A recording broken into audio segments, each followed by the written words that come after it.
from Ground Zero Salem. Once again, as always, I'm your host, Pat. It's about noon right now, so happy early afternoon. I have a rare day off, overnight off, I should say, so I don't have to start getting my shit together and dreading going to work, which is always nice. In exchange, I have to work the weekend, so it's not really that great of a thing. Enough about me. Like you come to hear about that kind of shit. Right now, we're listening to this Sacrilege Live in Leeds tape. This came with a zine called Negative Insight that I highly recommend. The guy that does it, Eric, has been doing it for years. It doesn't come out on a regular basis. It's almost like a yearly kind of thing when it hits, but he researches and puts so much work into it. The first issue that initially came with this, it's a live split between Sacrilege and a band called Disaster, who are one of the first Discharge worship bands from 1991. The first issue came with this first, and now it's been repressed with like a bunch of unheard Varukers stuff, or a really rare Varuker 7-inch, I believe, that has like 3 people that went on to be in Sacrilege. So if that type of stuff is up your alley, I'll put a link for Negative Insight. The latest issue has Skid Slickers and Anti-Semex. So if you like that kind of Scandinavian hardcore stuff, again, dude is a machine as far as putting out really, really great hardcore punk zineage.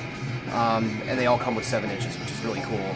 The second one came with a Chaos UK 7-inch and had a bunch of stuff about the Riot City scene. So that's awesome. I figured this would be apropos playing this tape because I'm gonna focus primarily on a cassette label, Runstate tapes out of Canada. But I'm also gonna cover a few things that aren't on that label that I either got through from their distro, or I just felt, should be talked about. That's all hardcore punk of one stripe or another on cassette. Mostly of the gloomy or kind of DBeat variety as it happens. I think I'll grab this and talk about the most bright and positive one. I don't think I got this from Runstate. I just figured it kind of went hand in hand geographically with a lot of the stuff I'm going to talk about, because a lot of these bands are Canadian. This band's from Toronto. They're called Zotz. Elements of pogo punk, elements a little bit of like new wave of British heavy metal. Female fronted, great singing on this. Nice J card there. You've got that kind of, speaking of like that UK 82 Riot City style layout there. Really good, very cleanly produced. Sounds great. I think I actually might have picked this up from Caligari or one of the other ones. But yeah, that's really good. Eric Bauer turned me on to these guys. This is Slimy Member. They're from Texas, somewhere. And Runstate was distroing this. It didn't come out on Runstate. It also came out on LP.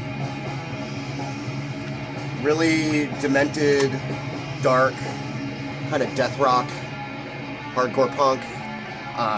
Wearing their influences on their sleeves. Slimy Member is the name of a Rudimentary Peni song. They bear a lot of similarities to Rudy P, but I would say that there's maybe a little bit of LA, early death rock in there, maybe a bit, like TSOL and Christian Death, that kind of thing. But yeah, super tight. Songs like Sight to Behold, Destroy and Resist, Always a Victim, Nightmare World, Bomb Blast, you get the idea what they might be going for. Obviously, like most of my updates, and I'm not going to be lazy with this one, all the links will be provided, so you can check this stuff out for yourself. It sounds interesting. And speaking of interesting, this is on Runstate, put out by Runstate. This is a Lebenden Toten collection. This band's actually from Portland, Oregon. Usually the Runstate releases are pretty sparse, pretty like utilitarian, but this is a nice thick J-card. Collection of a bunch of stuff throughout the years. This is a band that I decided I was going to poo-poo, like, I don't know, they put out a record that was a big deal in Maximum Rock and Roll and through a bunch of other outlets. People were singing its praises, and I downloaded it. This was like 7 or 8 years ago, I think, and I hated it, and I just never gave them another shot. I figured I was due for a revisit. There's a cassette there. soft window. Hate the soft window. Figured I was due for a revisit, and I can see why I initially was like, fuck this, because there's a layer of just feedback and noise over everything. It's very bass-driven. A lot of the guitar is just primarily feeding back and creating all this hellish, like, just feedbacky noise, basically. And at first, like, that's a little bit to get used to. I don't listen to anything noise-related, really. Like, I'm not into harsh noise or power electronics or anything like that. It's not my bag, so it was a little grating on the eardrums at the beginning of the tape, and by the end I was completely loving it, because there's so much good songwriting going on underneath everything. The slower songs do also have sort of a death rock thing going on, harkening to like maybe a little bit of like the UK bands like the Mob, you know, the gloomier side of anarcho-punk, I guess I should say, that kind of shit. And the fast songs are just like completely chaotic pogo beat, like lots of fun. Female fronted vocals, a lot of kind of like sustain and a little bit of echo kind of going on with the vocals. But yeah, really fucking cool band. And I'm one of those bands where I'm like, I'm glad I gave them another shot, because I like this a lot.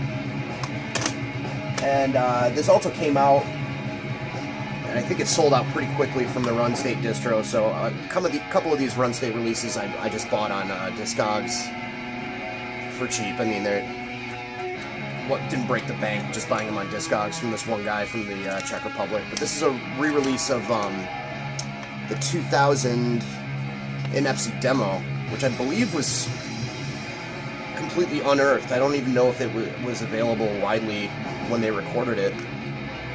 And if you know Inepsy, you know it's great, quote-unquote, motor-charged fucking punk. A lot of people say that they have that punk edge or sort of a discharge thing going on, but very, very slightly. I mean, they almost just sound straight up like Motorhead to me. You know, a tiny bit of a punk edge. They kind of always had that. And this, I was like, okay, this has got to be the one before they gelled and found their footing and, you know, developed that Motorhead worshipping sound. But nope, it sounds like good old Inepsy always did. And it's fucking awesome. It's really, really good. You know, you can put it right alongside Rock and Roll Babylon and all the other LPs. City Weapons, you know, all the stuff. Later on, they got a little bit more Nueva British heavy metal sounding, more towards like Tank, and I was not a fan of that stuff, but they deserve for me to give it another shot, I think. We got this band Mule. This is great. This is, I believe, another Canadian band on Runstate. I actually ordered this with the Caligari stuff, just to show like how all these tape labels, when they distro primarily cassettes, they all kind of, it's all kind of incestuous. They all kind of deal with each other, even though Runstate's pretty much only Crust and punk. Other people like them too. This is Mule, Fucked Forever.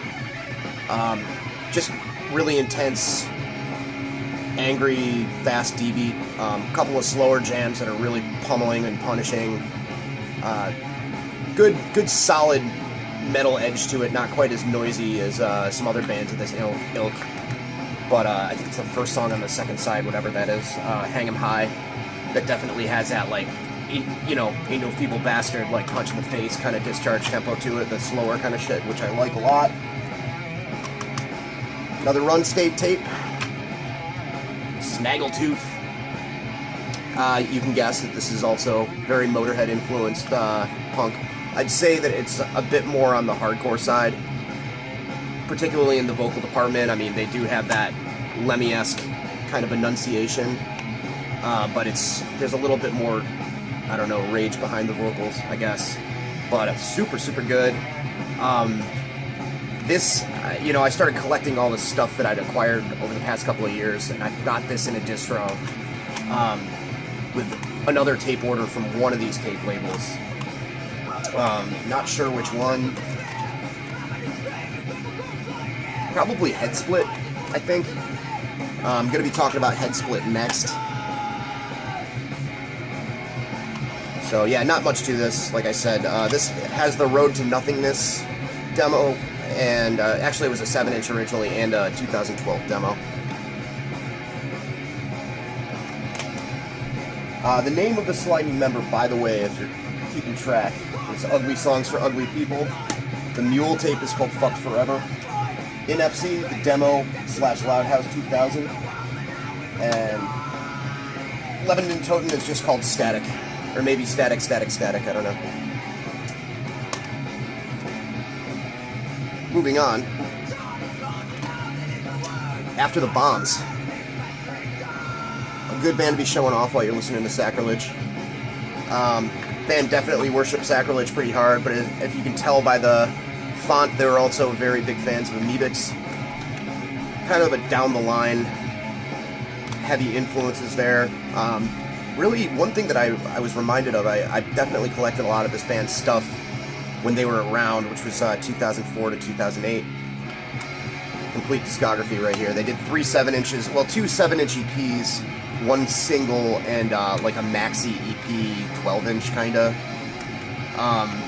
Almost LP length. But female-fronted once again here. Primarily worshipping early Sacrilege, like demo era and the first record. Really, really good. I'm not sure why exactly, but I got rid of everything except for their first 7-inch when I did a purge. But I was happy to pick this up. It's just a photocopied J card. Got the songs right there. Very cool labels. Photocopied. And this tiny little insert. A little clip collage on it. It's just saying what records they came from. But yeah, super heavy guitar tone, which was one thing that I forgot about. Heavier than Sacrilege's and Amebix's. Almost like death metal heavy. And I got to see these guys once in Worcester at a warehouse whose name escaped me now. It had some kind of punk name. My band played there a couple times too. And they were excellent. It didn't hurt that the warehouse looked like the Foot Clan teen center in Ninja Turtles 1 or 2 or whatever it was. I was expecting to see Vanilla Ice at any minute, but he didn't show up. Then we have Zotz, which I think was the name of a candy. At one point, I'm sure that's not what this band's going for. They're from Mexico. And they're doing that kind of darker post-punk thing as well. It's just 2 songs, 1 song per side. Bacio Fatale. I have number 1 of 45. All right, came in first for the first time ever. Just a cardstock photocopied cover, white label on a white tape. Obviously, this little insert. Yeah, again, super gloomy. Borrowing heavily from early 80s death rock and, you know, the gloomier side of anarcho-punk again. Very catchy, great bass tone that would come along with that, playing that kind of style, you know, because those genres are primarily so bass-driven, and they really have the tone to match it on this. Great stuff. I know that I read something that their earlier stuff wasn't as death rock influenced, so I'm curious to hear that. First thing I've heard by them. This would be the odd man out of the whole group of releases I'm talking about here. These are the Bougie Boys. They're also Canadian. Crazy, noisy garage punk, I guess, would be the best way to describe this shit. Cool little insert. This has their self-titled LP and their demo. What's kind of funny and weird, I guess, is that there's absolutely nothing on the other side. They have everything crammed onto one side. Whatever. Yep, Canadian band. I think from Nova Scotia or something like that. I don't have it right in front of me right now, but they're definitely Canadian. Bougie Boys is the name of a Devo song. I didn't know that because I'm not the biggest Devo fan. And you can hear a little bit of that influence. Incredibly distorted vocals, like the guy's really singing and it's melodic, but it sounds like it's just through a really bad mic. So it's that kind of style, you know, that sort of thing is deliberate. Kind of reminds me of a few bands that I used to be really into. One of them being Dean Dirk from Germany. It's a lot slower than them though. It's really, really, really good. It has a lot of great kind of pop hooks to it. Kind of undertonesy a little bit at points. Harsh on the ears, but once you adjust to it, you realize that the songwriting is fucking brilliant, you know.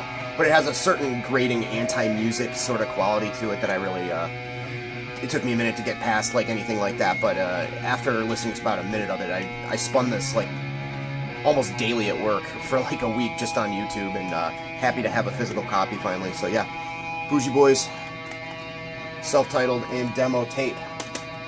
Which brings me to... This was a recommendation from Eric, and, you know, you go online to buy one tape and you end up buying 7. That's basically what happened and what's going on with this update. But this is Napalm Raid. This is phenomenal. Not really reinventing the wheel as far as a musical style. Really fast hardcore of the European/Japanese variety. At certain points reminds me a lot of Bastard, maybe just in the vocal department, but I mean, it definitely is an apropos name for the band because it's kind of what they sound like. Very political. These guys are also Canadian. Wheel of War. This also has a nice thicker J card. A little bit of a metal thing going on there. It's not just discharge worshipping DBeat stuff. There's, you know, the vocals are gruffer. There's some tighter guitar stuff that's not all open chord. There's a little palm muting here and there. There's some really good solos. This band's been around for quite a while, it looks like. I just kind of was curious. I'd never really given them a listen, and I just searched them out on YouTube, and it appears that they have a lot of releases. So it's, but it's, man, it's fucking awesome. Good, catchy, heavy stuff. That's all that I have for these. So I will put links. You know, I recommend all this stuff. It's all great. I will be focusing on Head Split Records next, and that's going to be a lot of fun because that is a fun-ass label. It's mostly death metal, but they distro stuff, so I'll be probably throwing in some stuff that I got through their distro as well. Links will be below. Support those bands. Check them out. Check out Negative Insight zine. Support Eric SN. Give him some money. And that's about it. Ground Zero out.